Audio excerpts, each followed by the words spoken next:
Que bom estar de volta hoje para trabalharmos um pouquinho com a lição de número 2 desta série especial no Evangelho de Mateus. Seja muito bem-vindo, seja muito bem-vinda. Eu sei que há muita gente nos acompanhando aqui através desse canal. Eu quero dizer que nós temos um blog que chama-se moisesmatos.blogspot.com. Nesse blog você pode achar também esta lição em Word, escrita, o esboço escrito desta lição. Então você vai poder assistir aqui no vídeo e você vai poder também ver essa lição escrita através desse blog que deve aparecer aí na sua tela daqui a pouco mais, ok? Nós hoje vamos trabalhar com a lição do número 2 e ela fala justamente do início do ministério de Cristo. Estamos nos concentrando nos primeiros capítulos do Evangelho de Mateus. Então, vamos analisar pelo menos 4 episódios do início do ministério de Cristo na lição dessa semana. Quais são os 4 episódios que nós temos aqui? O primeiro deles, letra A pregação de João Batista insistindo para que as pessoas se arrependessem e aceitassem o Messias.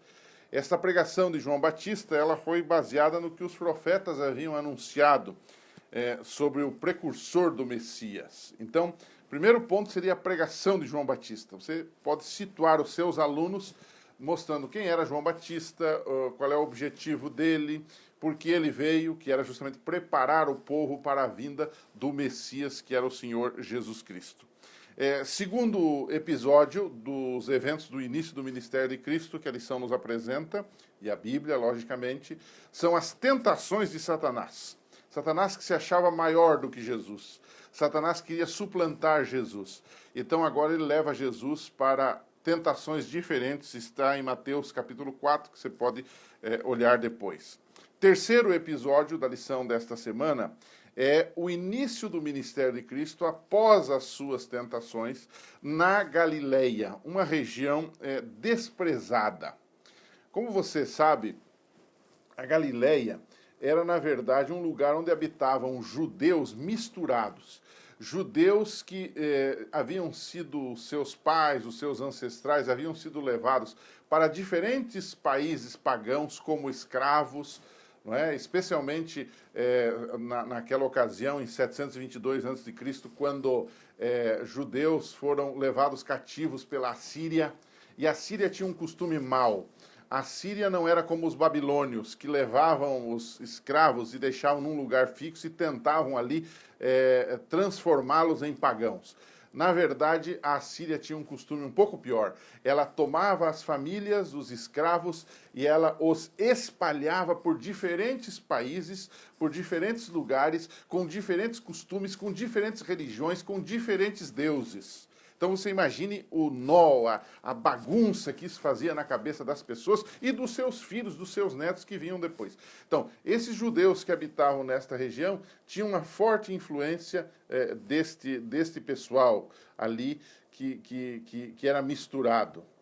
Então, nós temos um problema aqui. Jesus começa o seu ministério exatamente nesta região. Por que será? Nós vamos deixar isso para discutir depois, no final da lição. E é interessante que o Evangelho de Mateus, capítulo 4, versos 12 a 16, diz que o povo da Galileia, que estava em trevas, com a vinda do Messias, viu grande luz. Ele está aqui citando um texto do profeta Isaías, naquela velha máxima de Mateus, de sempre se reportar, se dirigir aos profetas do Velho Testamento para confirmar que Jesus era o Messias prometido pelos profetas, não é? E, finalmente, o último episódio, o 4º episódio desta série do início do ministério de Cristo, está o chamado dos discípulos, em Mateus 4, 17 e 22. Você já deve ter lido tranquilamente depois e fazendo uma análise deles. Então, agora você vem um segundo bloco da lição. A primeira é mostrar quais eram os 4 episódios do início do ministério de Cristo. Agora vem uma segunda parte. A segunda parte é a parte prática, é aquela que você se dirige aos alunos, onde você gasta a maior parte do tempo para que eles possam conversar, dialogar, perguntar e etc. Então, o que nós temos aqui nesse segundo bloco? No segundo bloco, nós temos algumas questões. O que aprendemos, então, deste início do ministério de Cristo? Primeiro, que o conteúdo da nossa pregação e nossa vida também, por que não dizer, tem que ser cristocêntrico. João Batista pregou, e qual era o personagem central da sua pregação? O Senhor Jesus Cristo, o que dominou esta pregação. Uma grande lição para nós. Não importa o assunto que nós vamos falar. O que é um sermão cristocêntrico, por exemplo? Um sermão cristocêntrico, não importa o assunto. Você pode pregar sobre o dízimo, mas você tem que colocar Jesus como exemplo no dízimo. E Jesus como alguém que, de fato, era um dizimista, por exemplo. Você vai falar sobre educação de filhos. Não há problema em falar sobre isso. Aliás, é bom falar sobre isso. Todavia, Jesus não teve filhos, mas os conselhos das palavras de Jesus nos ajudam na educação dos filhos. Então, tudo deve convergir para Cristo. Cristo deve ser o centro, não só da pregação, mas da nossa vida também.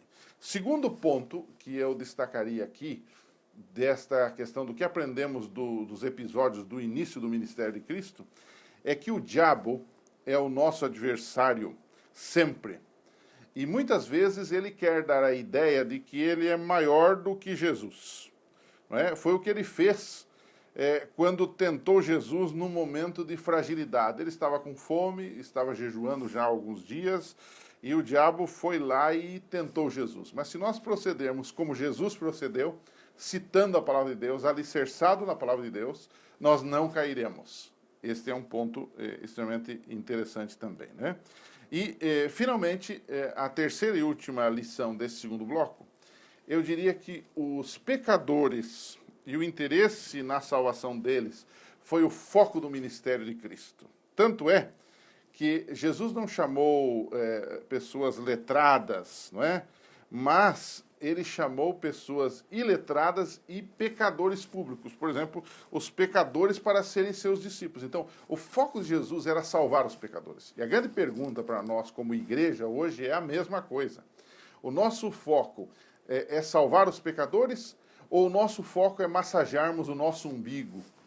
Eu costumo brincar e dizer, apenas ficar lá dentro da igreja, apenas evangelizar aqueles que já estão evangelizados, cantar para os que já têm ouvido os cânticos de Sião, ou sair e pregar o evangelho de forma veemente onde quer que estejamos. Jesus fez isso.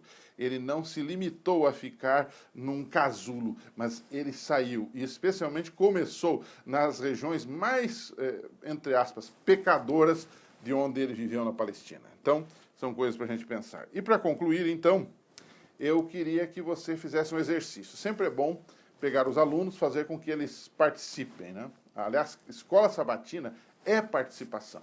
Então, você pode pedir para um aluno ler Isaías 14, versos 12 a 14. Peço para ele ler agora, ok? Assim que ele ler, você pede para outro aluno ler Filipenses 2, 5 a 8. O que fala Isaías 14? Fala da queda de Satanás, do orgulho de Lúcifer, da sua expulsão do céu. E Filipenses 2 fala exatamente o contrário. Fala de Jesus Cristo, que não teve por usurpação o ser igual a Deus, mas que se humilhou, veio, encarnou-se, tomou a forma humana como um servo, como um escravo, e finalmente morreu e deu a sua vida por nós. Então, um ato de orgulho de um lado e um ato de humildade extrema do outro. Então, ler esses dois textos e conversar um pouquinho com seus alunos nas diferenças de caráter entre Satanás e Jesus e o que nós aprendemos disso. Esse é o primeiro exercício. Um segundo exercício, uma segunda pergunta que poderia ser discutida também é esta.